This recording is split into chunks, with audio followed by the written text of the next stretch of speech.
Boa noite. Boa noite. Nova lei trabalhista vale a partir de amanhã, mas deve sofrer mudanças. Ato de protesto reúne menos manifestantes do que o esperado pelos sindicalistas. José Dirceu pode receber quase R$10 mil de aposentadoria como deputado. A assessoria da Câmara afirma que cassação não impede acesso ao benefício. Justiça nega afastamento do governador do Rio Grande do Norte. Robson Faria é acusado de obstruir investigação de desvio de dinheiro público. E inflação acumulada até outubro é a menor em quase 20 anos. Alimentos continuam em baixa, mas energia e gás de cozinha sobem bastante. O combate à febre amarela se estende à zona leste paulistana. O Parque Ecológico do Tietê foi fechado depois da morte de mais um macaco com a doença. E na série Cara de São Paulo, o velho Cine Biju volta a funcionar. Com filmes de arte, foi um dos centros de resistência à ditadura militar. O Jornal da Gazeta está no ar.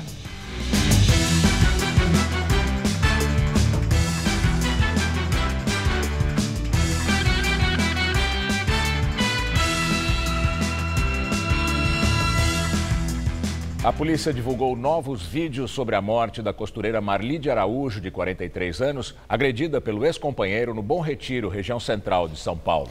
As imagens podem mudar a investigação do caso registrado como feminicídio. O ex-companheiro de Marli, Douglas Silva Santos, se entregou ontem à polícia. As primeiras imagens mostram o momento em que Marli é agredida na calçada pelo ex-companheiro, que puxa a costureira com força.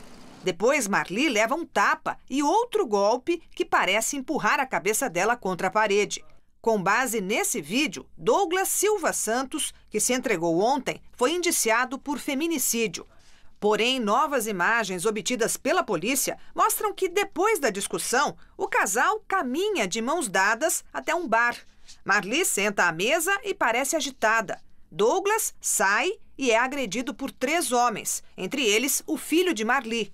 Em outro vídeo, ela aparece passando mal na calçada ao sair do bar ao lado do filho. As novas imagens alteram o rumo da investigação, que agora considera que a morte de Marli pode não ter sido causada por um trauma no crânio, fruto da agressão do ex, como a polícia pensava. O delegado vai aguardar o laudo do IML, que sai em 30 dias e que vai esclarecer a causa da morte. Se foi um traumatismo, se foi um infarto, se foi um AVC, é isso que nós queremos saber. O Douglas pode não ter causado a morte dela. Provavelmente, vai depender muito do laudo necroscópico. Se houver realmente a confirmação do trauma crânioencefálico, ele vai responder por feminicídio. A justiça aceitou a denúncia por estupro contra o homem acusado de passar por policial para roubar e abusar sexualmente de mulheres em São Paulo. Adson Muniz Santos, de 34 anos, foi preso no começo de outubro, dias depois de abordar uma mulher na saída de um supermercado na região dos Jardins, em São Paulo. A imagem da câmera de segurança mostra o momento em que a vítima saía do supermercado e foi parada pelo golpista. Ele mostra o distintivo falso e obriga a mulher a estacionar o carro. A vítima ficou cerca de 4 horas com ele, foi abusada sexualmente e teve que sacar R$1.000. Segundo o Ministério Público, Adson Muniz Santos usou a mesma abordagem criminosa para fazer ao menos 24 vítimas na cidade. Ele foi preso com uma réplica de arma de fogo, um distintivo falso da Justiça Federal e uma carteira de vereador na cidade baiana de Jussiape, onde ele é filiado ao PRB e disputou várias eleições para deputado. Além de tornar o falso policial réu na justiça por estupro, o juiz decretou também a prisão preventiva dele. Adson Muniz estava preso apenas temporariamente. O processo avaliado pelo juiz hoje diz respeito a apenas uma das vítimas. Outras 23 mulheres vítimas de Adson Muniz foram ouvidas, mas ainda não foi terminado o inquérito da Polícia Civil. Ladrões incendiaram veículos e trocaram tiros com a polícia durante o assalto a um carro forte nesta tarde na zona leste de São Paulo. Segundo a PM, bandidos mantêm neste momento pelo menos uma pessoa refém no imóvel na região.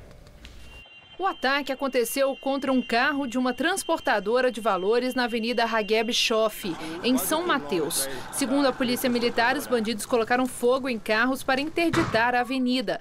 A fumaça preta tomou conta da região. Na ação foram usados explosivos e uma metralhadora .50. Parte do carro forte foi destruído na explosão. Os policiais chegaram a trocar tiros com a quadrilha que fugiu. Preservação do patrimônio arquitetônico da cidade continua a luta do Teatro Oficina no Bexiga contra o Grupo Silvio Santos, que pretende construir prédios comerciais em um terreno vizinho. Os diretores do teatro dizem que uma reunião marcada para a próxima semana foi cancelada. A assessoria de Silvio Santos nega ter marcado esse encontro. 30 anos de disputas e ainda longe de um desfecho amigável. O último encontro entre o fundador do Teatro Oficina, o dramaturgo José Celso Martinez Corrêa, e Silvio Santos aconteceu em agosto e foi mediado pelo prefeito João Dória, do PSDB. Na reunião no SBT, eles discutiram diferentes ideias para um terreno que fica ao lado do teatro, no bairro do Bexiga, que pertence à construtora Cisan, do apresentador. Zé Celso propõe a troca da área por um outro terreno que pertenceria à União e que, no lugar, a prefeitura construísse um parque. Fazer um corredor cultural em São Paulo, que liga a Vila Tororó, o TBC, que está fechado até hoje, a Casa da Dona Yaya, a Praça Roosevelt, o Parque Augusta e os parques todos. Um corredor cultural na cidade. Silvio Santos é contra. Esse terreno tem um dono, esse dono tem que fazer aquilo que ele deseja, não é assim, dá, troca, por que dá e troca? Como é que isso aí? Não, mas o teatro não pode ser uma imposição. A Cisan planeja construir torres comerciais no local, mas tem enfrentado dificuldades porque o Teatro Oficina, idealizado pela arquiteta Lina Bobardi, é tombado pelo patrimônio histórico da cidade, do estado e federal. O diretor Zé Celso alega que a construção de edifícios ao redor tira a alma e a iluminação do lugar, que tem uma janela de 100 metros quadrados. Na reunião, o prefeito chegou a propor um projeto que integre as duas ideias e deixou que isso fosse discutido em outros encontros. Segundo representantes do Teatro Oficina, uma reunião entre as partes que estava marcada para a próxima segunda-feira não vai mais acontecer porque foi cancelada pela equipe de Silvio Santos. Por telefone, a assessoria de imprensa do apresentador negou que tivesse algo marcado. No dia seguinte à primeira reunião, Zé Celso Martinez Corrêa disse que Silvio Santos telefonou e ofereceu 5 milhões de reais para que ele desistisse da disputa. E ele recusou. No dia 23 de outubro, o Conselho Estadual de Defesa do Patrimônio Histórico de São Paulo, CONDEFAR, reverteu uma decisão de 2016 e autorizou a construção de prédios particulares no terreno vizinho à oficina. Para ter validade, a decisão ainda precisa passar por aprovação dos órgãos de patrimônio histórico municipal e federal. Em nota, o IPHAN informou que foram apresentados pela Cisan 3 projetos para o entorno do Teatro Oficina. 2 deles foram indeferidos em 2016 por não atenderem às limitações impostas pelo local. Um terceiro foi liberado na mesma época, pois não estaria na área de proteção. O IPHAN diz que as negativas não impedem que os empresários apresentem novos projetos. Segundo o órgão, são vedadas construções que interfiram na relação visual hoje estabelecida entre o espaço interno e a paisagem no entorno do teatro. A Justiça barrou o projeto do prefeito João Dória de privatizar o autódromo de Interlagos na Zona Sul de São Paulo. O pedido para suspender o processo foi feito pelo vereador Mário Covas Neto, que é do PSDB, o mesmo partido do prefeito. Covas Neto é filho do ex-governador Mário Covas e antes de entrar para a política, foi piloto da Stock Car e de kart. O vereador tucano argumenta que o projeto de lei não seguiu todos os trâmites na Câmara. A primeira votação foi na quarta-feira. Mário Covas Neto, que preside a Comissão de Constituição e Justiça da Casa, alega que a matéria deveria ter passado primeiro na CCJ, antes de seguir para o plenário. Com a decisão do juiz Ferraz de Arruda, a Câmara não pode fazer a segunda votação enquanto não prestar esclarecimentos ao Judiciário. O presidente do Legislativo, paulistano Milton Leite, do DEM, disse ter segurança quanto à legalidade da aprovação da matéria. O projeto de privatização prevê a alienação da área de quase 1 milhão de metros quadrados e estabelece que o autódromo de Interlagos terá de ser preservado, restrição que não se estende ao cartódromo. A gestão Dória espera realizar o leilão do complexo no primeiro semestre de 2018 e conseguir com a manobra ao menos 2 bilhões de reais. O governo do estado de São Paulo afirma que todas as 19 pessoas suspeitas de febre amarela estão livres do vírus.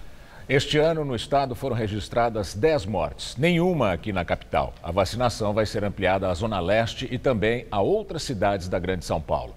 Hoje, mais um parque foi fechado ao público. O acesso ao Parque Ecológico do Tietê, na Zona Leste da capital, foi fechado ainda de manhã. Só os funcionários podiam entrar. Frequentadores tiveram que dar meia volta. Falou que está fechado até segunda ordem, suspeita de febre amarela. Quem já estava por lá precisou sair, como este ônibus com uma excursão de jovens. Tem que ser comunicado à população, porque não informaram nada. Ou pôr uma placa avisando por isso, porque a gente não sabe. E tem que interditar mesmo, para saber o que está acontecendo realmente.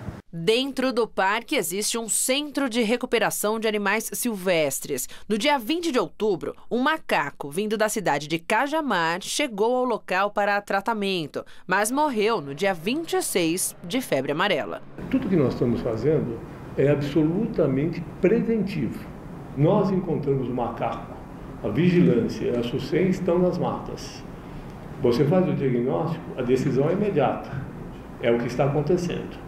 Agora, isso está muito longe da possibilidade de infecção em pessoas. O fechamento é por tempo indeterminado para que uma varredura examine os mosquitos e os macacos que vivem no parque. A área tem mais de 14 milhões de metros quadrados. Em um raio de 800 metros do local, cerca de 8.000 pessoas devem ser vacinadas, nos bairros Jardim Piratininga e Jardim São Francisco. Além dos 2 bairros da Zona Leste, a vacinação também vai ser intensificada em 19 cidades na Grande São Paulo, nas regiões de Osasco e do Alto Tietê. A estimativa é vacinar mais de 2.200.000 pessoas. A prioridade é para os moradores dos chamados corredores ecológicos, nas cidades de Arujá, Guarulhos, Itacoaxetuba, Mogi das Cruzes, Poá, Santa Isabel, Ferraz de Vasconcelos, Suzano, Osasco, Pirapora do Bom Jesus, Santana de Parnaíba, Barueri, Carapicuíba, Cotia, Embu das Artes, Embu Guaçu, Itapecerica da Serra, São Lourenço da Serra e Taboão da Serra. Guarulhos, Pirapora do Bom Jesus, Santana de Parnaíba e Cotia já começaram a imunização. O governo do estado recebeu 2.800.000 novas doses para esta etapa de vacinação. Na capital paulista, 19 casos suspeitos da doença em humanos foram descartados. A Câmara dos Deputados deu parecer favorável à aposentadoria do ex-ministro José Dirceu, condenado no mensalão petista e na Lava Jato. Dirceu fez o pedido em abril deste ano. Segundo a Coordenação de Registro e Seguridade Parlamentar da Câmara dos Deputados, o ex-ministro contribuiu por 35 anos à Previdência Social, o que dá direito ao benefício. Se for concedido, o valor da aposentadoria é de R$ 9.646,57. José Dirceu foi eleito deputado federal pelo PT por 3 vezes, em 1990, 98 e 2002. Em 2005, ele foi cassado pela Câmara, acusado de ser um dos protagonistas do escândalo do mensalão petista. Segundo a Câmara, perder o mandato de deputado não interfere no direito dele à aposentadoria. A palavra final sobre a concessão do benefício cabe ao presidente da Casa. Rodrigo Maia disse que ainda vai analisar o assunto e que a decisão não será política. Ex-ministro da Casa Civil do governo Lula, Dirceu foi condenado no mensalão petista a 7 anos e 11 meses de prisão. Na Operação Lava Jato, foi sentenciado a mais de 30 anos de cadeia. Ele responde às acusações em liberdade por decisão do Supremo Tribunal Federal. E agora o comentário de Josias de Souza, direto de Brasília. Ele fala sobre o enfraquecimento do governo Temer. Transformado pelas circunstâncias numa autoridade com poderes diminutos, Michel Temer virou a miniatura de um presidente. Seu bloco de apoio congressual reduziu-se dramaticamente. E o pedaço do legislativo que supostamente lhe seria fiel o chantageia. No momento, o mini-presidente negocia uma mini-reforma ministerial que lhe permita aprovar metade das mexidas que planejara fazer na Previdência. E talvez não consiga aprovar nem isso. Antes de ser abalroado por denúncias criminais, Michel Temer enxergava horizontes promissores até na própria impopularidade. O presidente planejava aproveitar o desapreço que a sociedade sente por ele para aprovar reformas impopulares que recolocariam o país nos trilhos. O trabalho ficará inconcluso. A ideia de que Temer dirige os rumos do país nesta ou naquela direção tornou-se ilusória. Estreitaram-se as margens de manobra do presidente. A política vive um daqueles momentos em que os agentes políticos começam a dar as costas para o poder hipotético de quem está no Palácio do Planalto para se concentrar na perspectiva de poder que surgirá na próxima disputa presidencial. Michel Temer alterou a prioridade de sua presidência. A prioridade anterior era não cair. A nova prioridade é passar a impressão de que ainda governa. Pode obter um ou outro remendo, mas as reformas foram transferidas para o próximo inquilino do Planalto. Boa noite. O ex-presidente Fernando Henrique Cardoso defendeu hoje o nome do senador Tasso Gereissati para o comando do PSDB. Numa mensagem na internet, Fernando Henrique diz que vai apoiar a candidatura de Tasso à presidência do partido, caso não haja consenso em torno de um nome. Ele também defendeu que o governador Geraldo Alckmin assuma uma posição central no PSDB. A convenção, que vai escolher o novo presidente, está marcada para o dia 9 de dezembro. O PSDB está rachado em relação ao apoio ao governo Temer. Além de Tasso, destituído ontem do comando interino da sigla, o governador de Goiás, Marconi Perillo, aliado de Aécio Neves, também quer a presidência. E ainda nesta edição do Jornal da Gazeta, Maria Lídia Flandre entrevista o deputado federal Silvio Torres, secretário-geral do PSDB, sobre a crise no partido. Tivemos sol forte hoje, a temperatura aqui na capital paulista bateu na casa dos 30 graus, mas o tempo já virou e já choveu em alguns pontos da cidade. Vamos ver se as chuvas continuam nesse fim de semana, com Mariana Armentano.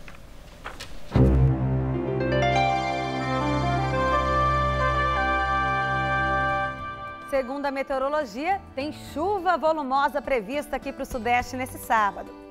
O tempo continua instável, com chuvas fortes já nessa próxima madrugada, aqui em São Paulo, no sul de Minas e também no Rio de Janeiro. Amanhã, a partir da tarde, chove forte também no Espírito Santo e no centro-norte e leste de Minas, inclusive em BH. Dia ensolarado, sem chuvas, só mesmo na região sul e em boa parte do nordeste do Brasil, com praia garantida tanto no sábado quanto no domingo. Vamos ver aqui a nossa tabela de temperaturas para amanhã? Em Salvador, dia lindo de sol e temperaturas entre 23 e 31 graus. Já em Belo Horizonte, máxima de até 26 graus, com chuvas a qualquer hora, assim como na capital fluminense, onde a máxima não passa dos 28 graus, e em Porto Alegre, máxima também de 28, mas com muito sol e tempo firme por lá. Para São Paulo, só não há previsão de chuvas no sul do estado.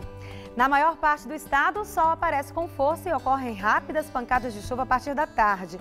Já no centro-leste paulista, áreas de instabilidade associadas à passagem de uma frente fria provocam chuvas a qualquer hora. A máxima deve ficar em torno dos 31 graus em Presidente Prudente, dos 32 em Presidente Bernardes e em Votuporanga.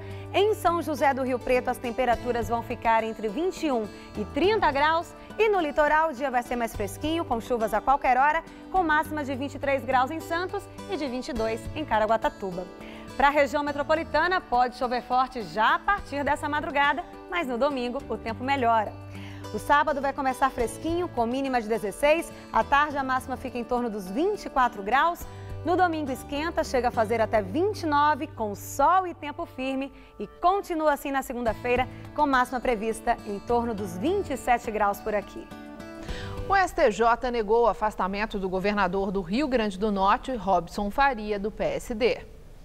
A decisão é do ministro Raul Araújo, do STJ, que negou o pedido da Procuradoria-Geral da República.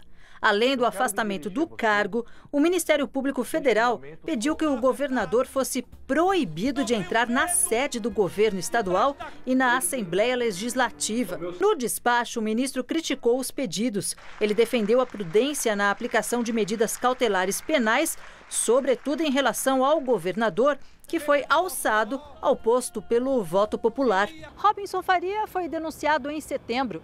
Ele é acusado por obstrução de justiça na investigação de um esquema de desvio de recursos na Assembleia Legislativa do Rio Grande do Norte.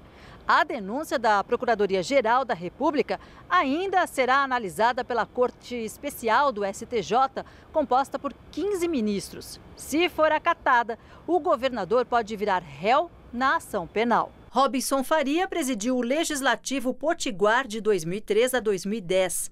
A operação investiga o suposto desvio de recursos do parlamento por meio de funcionários fantasmas na folha de pagamento de 2006 a 2011. Faria também é acusado de receber recursos ilegais da JBS Friboi na campanha eleitoral. O governador nega todas as acusações. Velho conhecido no cenário da arte paulistana, o Cine Biju volta à cena cultural da cidade. Aos sábados, o espaço abriga um cineclube cheio de histórias. Ao lado de teatros e bares da Praça Roosevelt, o cinema, que foi um dos pontos de resistência à ditadura, é a cara de São Paulo.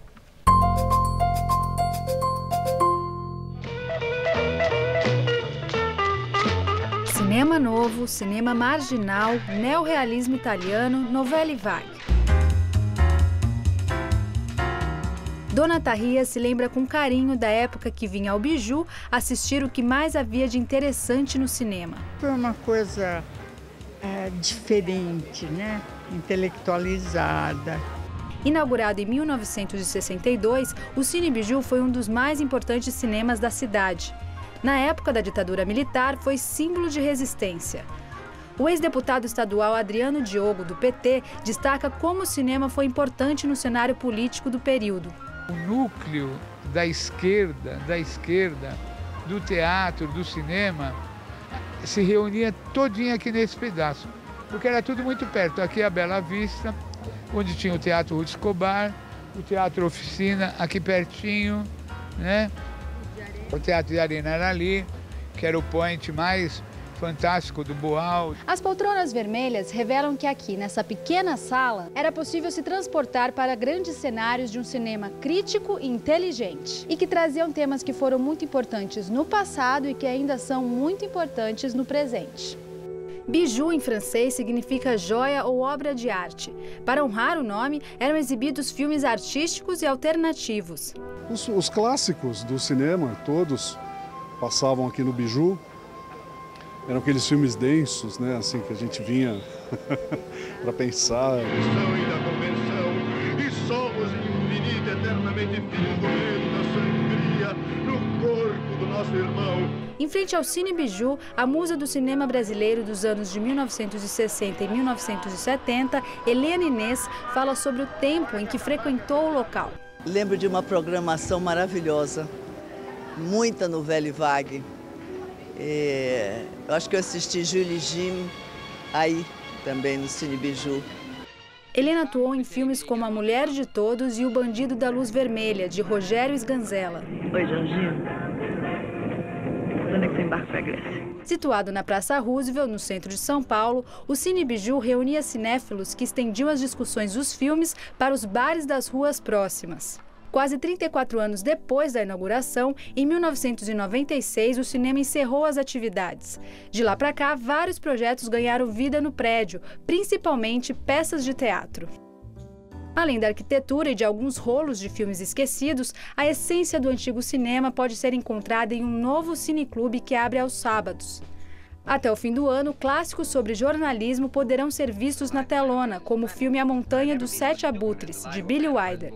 E também tem um lugar, mais um lugar em São Paulo, né, para que as pessoas para trazer debate a São Paulo. Recuperamos pessoas que já assistiam no Cine Biju de antes. E isso é muito interessante, trazer esse espaço para eles de novo, né?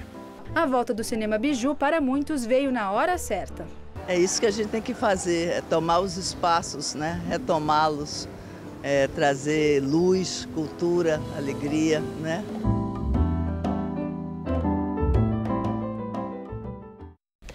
Centrais sindicais fazem protesto em São Paulo contra a reforma trabalhista, que entra em vigor amanhã. Alguns pontos polêmicos da lei ainda devem sofrer alterações. Em São Paulo, o ato principal das centrais sindicais foi na Praça da Sé, no centro da cidade. Os sindicalistas demonstraram insatisfação com a reforma trabalhista, que entra em vigor amanhã, e também com a reforma da Previdência, que o governo federal tenta aprovar ainda este ano. Segundo os organizadores, 20 mil participaram da manifestação. A Polícia Militar não divulgou uma estimativa, mas o que se viu nas ruas do centro foi um número bem menor do que o estimado, cerca de 2 mil pessoas. No início, a intenção do grupo era seguir em passeata até a Avenida Paulista, mas a organização decidiu encerrar o ato na própria praça. Apenas um grupo pequeno, coordenado pelo Sindicato dos Professores da cidade de São Paulo, seguiu para a Paulista e os manifestantes logo se dispersaram. As entidades prometem fazer outros protestos. Vamos fazer paralisação, greve nas fábricas, no banco, na roça, na escola. Vai ter resistência. Nas ruas, as novas regras nas leis do trabalho ainda geram dúvida. Ainda não tenho muita informação, não estou a par mesmo do assunto. Esse acordo entre patrão e empregador e empregado, a gente sabe que o empregado sempre fica um pouco atrás na discussão, né? A nova legislação tem como aspecto central o protagonismo da negociação entre empresa e trabalhadores. Os acordos entre patrões e empregados vão prevalecer sobre a lei em vários pontos, entre eles as férias. Hoje, o trabalhador pode tirar em 2 períodos, desde que um deles não seja inferior a 10 dias ininterruptos. Com a reforma, será possível parcelar as férias em até 3 vezes, sendo que um deles não poderá ser inferior a 14 dias, e os 2 restantes têm que ter pelo menos 5 dias corridos cada um. A reforma trabalhista mexe também com a arrecadação dos sindicatos. A contribuição sindical, que antes era obrigatória, descontada em folha, passa a ser facultativa. A preocupação dos sindicalistas é que parte expressiva dos trabalhadores deixe de contribuir. Só no ano passado, essa arrecadação chegou a quase 3 bilhões de reais. No entanto, muitos pontos da nova legislação ainda estão em negociação e podem mudar novamente por meio de projeto de lei ou medida provisória. De acordo com o site de notícias G1, os ajustes devem ser encaminhados para o Congresso na próxima segunda-feira. Entre as mudanças está, por exemplo, a do texto que fala sobre o trabalho intermitente, por tempo indeterminado e sem definição da jornada de trabalho. A reforma criou a modalidade de contrato, mas não prevê quarentena para o caso da empresa demitir o funcionário e recontratá-lo como intermitente. Está sendo negociada a fixação de um intervalo mínimo para que isso possa ocorrer. Outra questão polêmica é a permanência de gestantes em ambientes insalubres, permitida em alguns casos pelo texto que entra em vigor amanhã. A expectativa é que sejam impostas restrições. Estão preservados direitos previstos na Constituição, como 13º salário, licença maternidade e FGTS. Como vimos, amanhã entra em vigor a nova legislação trabalhista que recebeu aplausos só dos patrões e de quem pensa como eles, mesmo que não sejam deles. Uma legislação que enfraquece e empobrece quem vive do trabalho. Para inglês ver, estipula a livre negociação entre empresa e funcionários. Que negociação pode existir, por exemplo, num país de quase 14 milhões de desempregados? Essa lei foi aprovada pelo nosso nobre parlamento. O mesmo que barrou as denúncias contra Temer ao módico preço de 32 bilhões de reais.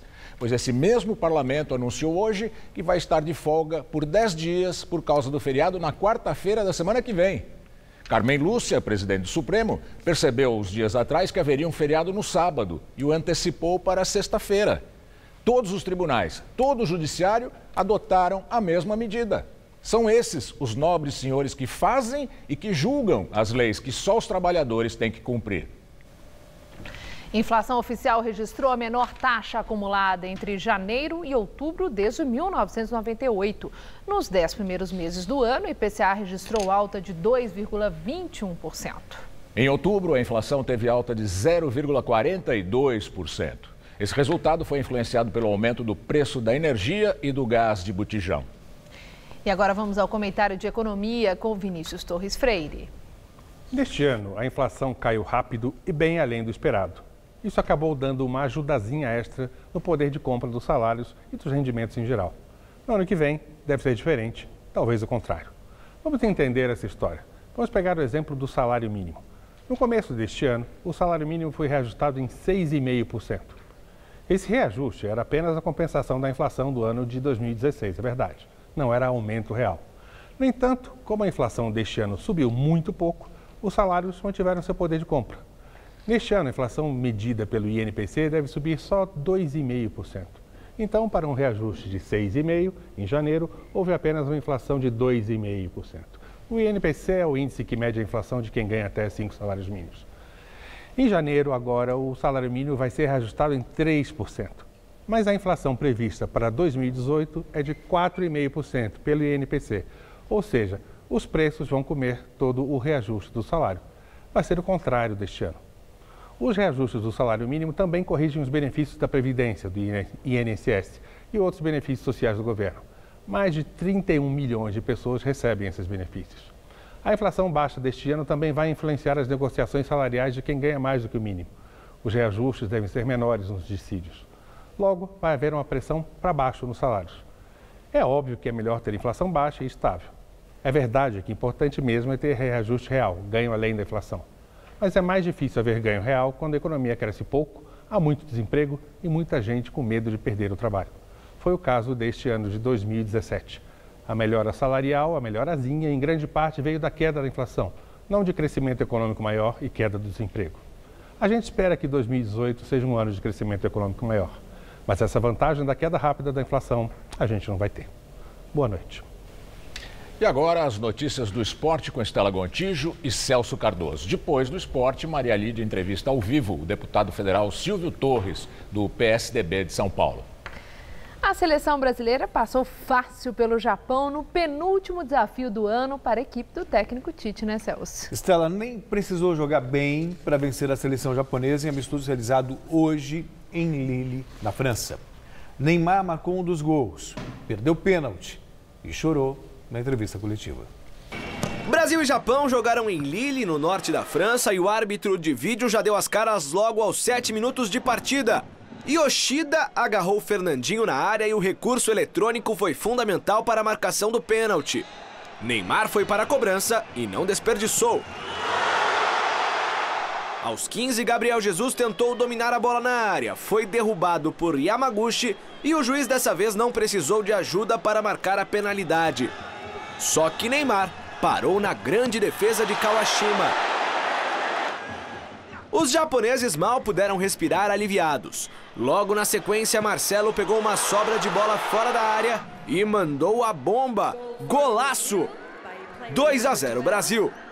William acionou Danilo pela direita, que cruzou na medida para Gabriel Jesus. Só empurrar para o fundo do gol.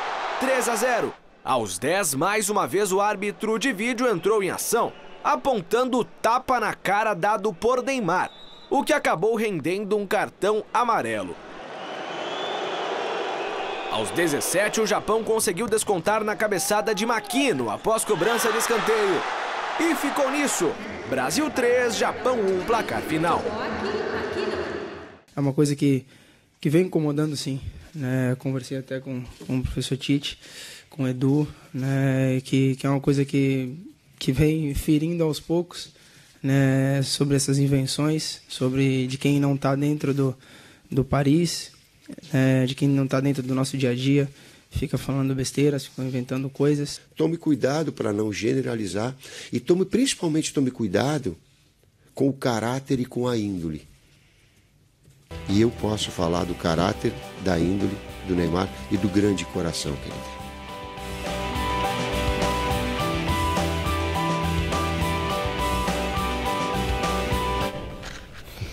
Vamos falar então de Campeonato Brasileiro. São Paulo apenas empatou com a Chapecoense e perdeu a chance de espantar de vez o fantasma do rebaixamento, Celso. E ao mesmo tempo arrefeceu também o calor na briga por uma eventual vaga na próxima Libertadores da América. Mesmo assim, o resultado foi comemorado pelos São Paulinos, que perdiam o jogo por 2-0 no Pacaembu. Veja os gols. Jogando no Pacaembu, a Chapecoense surpreendeu o São Paulo, marcando primeiro nesse cruzamento para a cabeçada de Wellington Paulista. A equipe de Santa Catarina ampliou, depois do juiz marcar pênalti de Marcos Guilherme em Apodi. Na cobrança, Reinaldo deixou dele, 2-0. O time do Morumbi diminuiu nesse lance de Hernanes em cima do goleiro Jandrei, onde o árbitro não viu falta do meia tricolor e Gilberto empurrou para dentro. O empate do São Paulo veio na cobrança de escanteio cabeceada pelo zagueiro colombiano Arboleda. Final, São Paulo 2, Chapecoense também 2. No duelo dos Atléticos, o goianiense saiu na frente do Mineiro logo aos 5 minutos de jogo. Fábio Santos, de pênalti, empatou o confronto em Minas Gerais. Andrigo mandou uma bomba e colocou o Dragão mais uma vez na frente, 2-1. Mas no segundo tempo, o Galo acordou e foi atrás da vitória. Primeiro empatou com Luan de cabeça e depois chegou a virada com Fred, contando com o desvio do adversário. Final 3-2 Atlético Mineiro. No Maracanã, o Erley abriu o placar para o Coritiba sobre o Fluminense. Kleber Reis marcou contra e igualou o marcador. De cabeça, Henrique Dourado virou para os donos da casa, 2-1. Aos 24 da segunda etapa, Kleber Reis se redimiu e marcou para o Coxa, 2-2, placar final. Celso, chance de definição ainda nesse fim de semana? Ainda não, Não, né? ainda não, mas pode, de repente, dependendo do que acontecer, programar o final do campeonato para quarta-feira. Definição de vitória, né, do Corinthians. Para isso, o Corinthians terá que vencer o Avaí e o Grêmio empatar com a Vitória em casa. Se isso acontecer, da próxima quarta-feira, se o Corinthians vencer o Fluminense, Itaquera será campeão brasileiro, oficialmente. Está definido. É isso aí. Bom, exame de contraprova antidoping do atacante peruano Paulo Guerreiro confirma resultado positivo. Pois é, o exame confirmou a presença de benzoilicogninina, um metabólico da coca e da cocaína, que configura doping positivo para o estimulante. Desta forma, a FIFA manteve a suspensão preventiva de 30 dias para o atleta. A defesa do jogador trabalha com a tese de que o Guerreiro ingeriu chás durante o período em que esteve servindo a seleção peruana no começo de outubro e que esses chás estariam contaminados. Caso seja julgado culpado, o atacante deve sofrer uma punição de 2 a 4 anos de suspensão, prazo que a Agência Mundial Antidoping já decretou em casos semelhantes. A equipe de defesa ainda estuda se recorrerá ao Tribunal de Apelação da FIFA. Até o próximo dia 26, o atacante tem que entregar a defesa por escrito. Já o julgamento está marcado para o dia 30 em Zurique, na Suíça. Muito obrigada, Celso. Boa noite. Boa Até noite. segunda. Bom final de semana. Bom fim de semana para você também. É com você, Gamberini.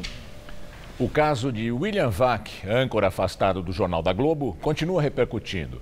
O jornalista está fora do ar depois da divulgação de um vídeo gravado há 1 ano em que ele aparece dizendo frases aparentemente racistas. O vídeo tem cenas de bastidores que não foram exibidas na TV. Gravado há 1 ano nos Estados Unidos, ganhou repercussão ao ser divulgado nas redes sociais. As imagens foram gravadas com o celular pelo operador de VT Diego Rocha Pereira, na época funcionário da Globo. A postagem na internet, feita nesta semana, contou com a ajuda do amigo Robson Cordeiro Ramos. Diego, o autor da gravação, já havia sido demitido da emissora em janeiro. Nesse trecho do vídeo, William e o jornalista Paulo Sotero se preparavam para entrar no ar com material sobre a eleição americana. William Vac xinga o motorista que passava buzinando próximo ao estúdio. Não vou nem falar de quem, sei quem é, né?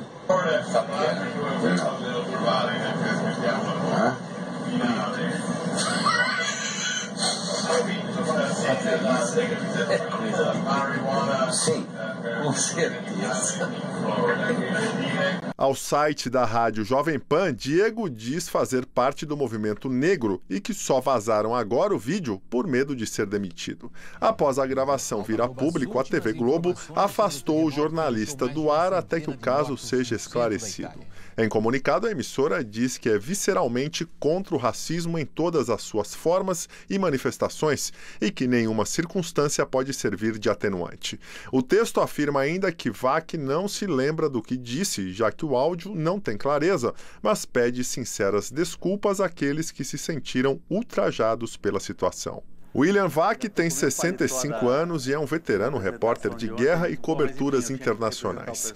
Foi sequestrado por tropas de Saddam Hussein na cobertura da guerra do Iraque.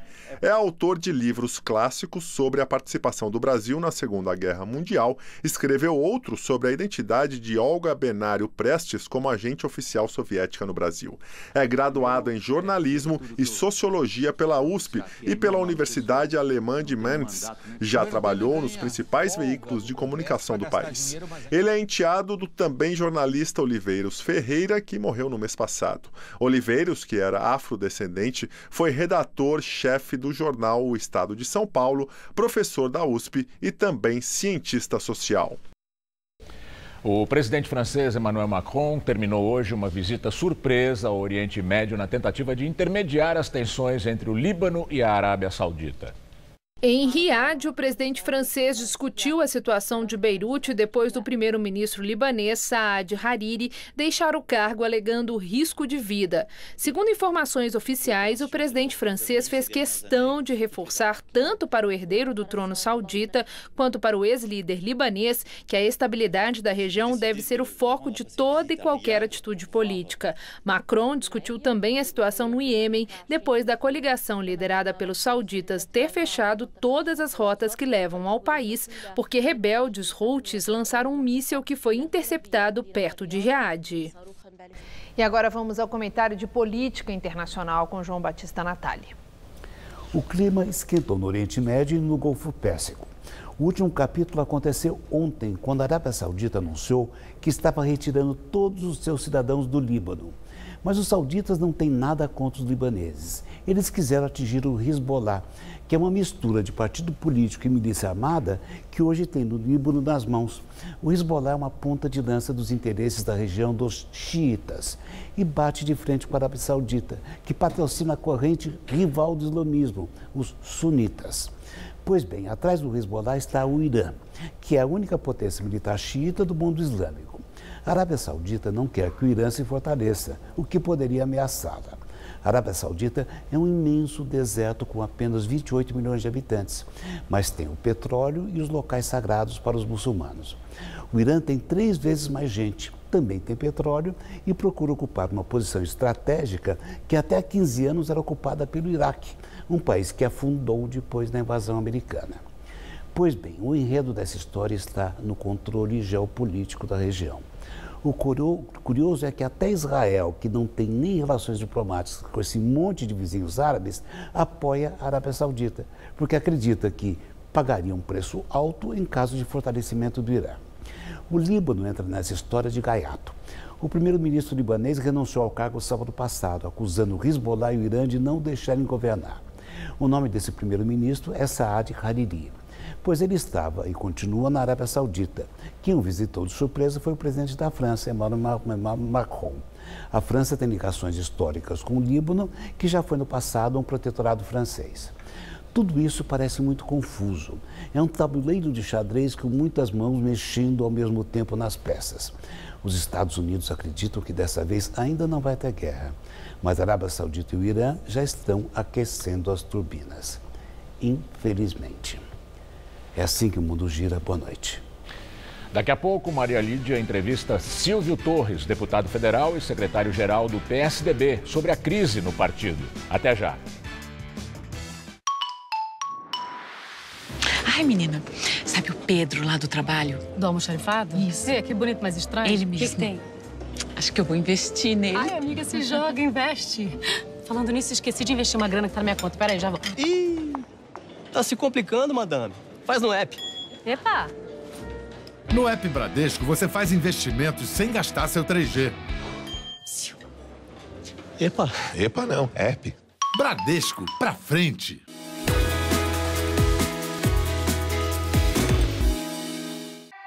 Tá a fim de escrever a sua própria história? Que tal dirigir a sua própria vida? Então corre pra cá, que a sua hora chegou. Bem-vindo ao Mundo Casper.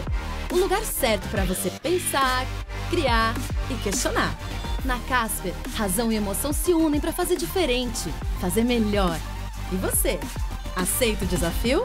Tem muita coisa nova te esperando por aqui. Faculdade Casper Libero. Vestibular 2018. Paixão por comunicação. Quando bater aquela vontade de comer as delícias da cozinha italiana, venha para o Lelis Trattoria. Deliciosas massas, assados, carnes e frutos do mar, servidos em porções fartas. Noites com música ao vivo, estacionamento gratuito e, na semana, almoço executivo. Lelis Trattoria. A nossa especialidade é fazer você feliz. É Vero, é Lelis. Rua Bela Sintra, 1849 Jardins. Reservas 3064-2727 ou lelis.com.br. Faltam 5 rodadas para o fim do Brasileirão. São mais 5 chances de ver a bola rolar, a arquibancada tremer e o time do Mesa Redonda comentar os lances mais importantes. Confira as jogadas mais bonitas, as notícias de bastidores e as opiniões de quem vive para o futebol. Mesa Redonda, neste domingo, 9 da noite. Oferecimento Lux Color. Tudo que é muito bom é tão bom quanto pintar com Lux Color. Baltec, a manta líquida que impermeabiliza e colore o Brasil. Rede Pit Stop, a maior rede de autopeças e serviços automotivos do Brasil.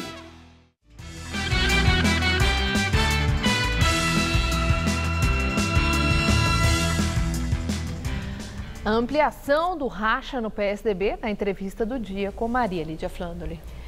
Entrevista o deputado federal eleito pelo PSDB de São Paulo, Silvio Torres, que é o secretário-geral do PSDB. Muito obrigada por estar conosco, muito oportuna essa possibilidade de conversarmos no dia seguinte da destituição de Tasso Gereissati da presidência interina do PSDB por Aécio Neves. Foi um ato que surpreendeu e Aécio deu as razões dele, dizendo que Tasso deveria sair para que houvesse ali isonomia, igualdade de oportunidades entre Tasso Gereissati e Marconi Perillo, que são candidatos à presidência do partido em dezembro agora, na convenção, quando vocês vão votar o novo presidente. Tasso não acreditou nessa versão de Aécio Neves, pediu a Aécio para ser verdadeiro. Eu quero saber, o senhor acredita na justificativa de Aécio Neves? Ele foi verdadeiro? Olha, Maria Lídia, nós estávamos num processo que estava avançando bastante, nós estávamos com muitas expectativas de que um acordo, um consenso entre Tasso Gereissati e Marconi Perillo pudesse acontecer, inclusive para evitar que houvesse uma disputa. Os primeiros passos já tinham sido dados, os dois se dão bem, conversaram. A questão central, uma das questões centrais, que é a questão de ficar ou não no governo Temer, do PSDB estar ou não no governo Temer, já que o Tasso tinha isso como já definido, que sairia do governo, né, que o PSDB deveria sair do governo, o Marconi Perillo já tinha aceitado. E no final do ano, na convenção, isso poderia já se concretizar. Superado essa discussão interna, faltaria superar mais alguns obstáculos para que os dois chegassem com uma chapa única. Essa era a nossa esperança, a do governador Geraldo Alckmin, que trabalhou muito para isso, acreditava muito nisso, até que o Aécio nos surpreendeu. Bom, e o senhor acreditou na versão do Aécio? Com essa decisão nas razões que ele apresentou? Eu quero dizer que o senador Tasso, eu sou secretário-geral do partido, trabalhei com ele, não estava fazendo absolutamente nada que pudesse indicar que ele se utilizaria do cargo interino para se favorecer. Ou que isso fosse impedimento, porque Aécio, quando foi reeleito, era presidente do partido e não colocou alguém no lugar dele, né?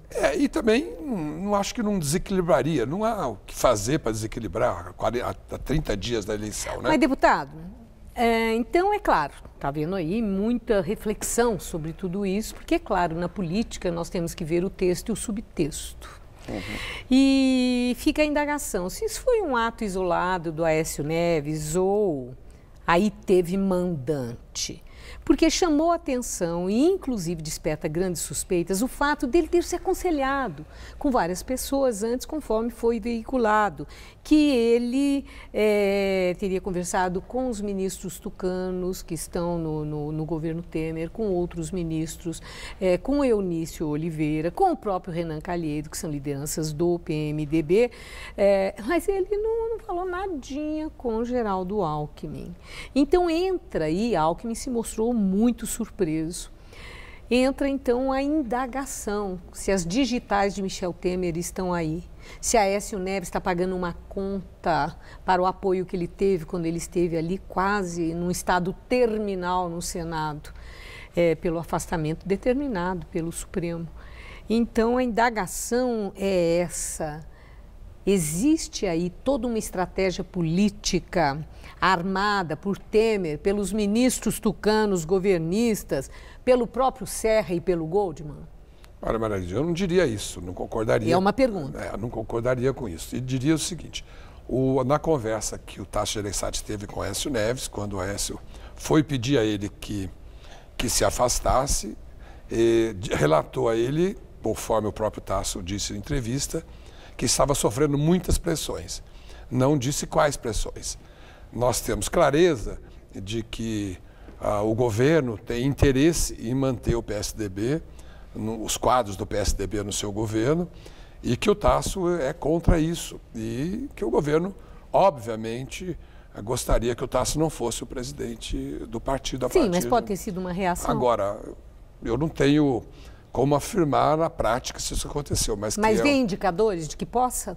O governo já interferiu, é bom que se lembre isso. Quando da escolha do relator na CCJ e depois o relator em plenário da segunda denúncia, o governo agiu claramente, nós sabemos disso, para colocar o deputado Bonifácio Andrade, que é da bancada do PSDB, lá na CCJ, como relator, contrariando o desejo da liderança e do partido, que achava que não deveria ter nenhum deputado do PSDB fazendo esse relatório.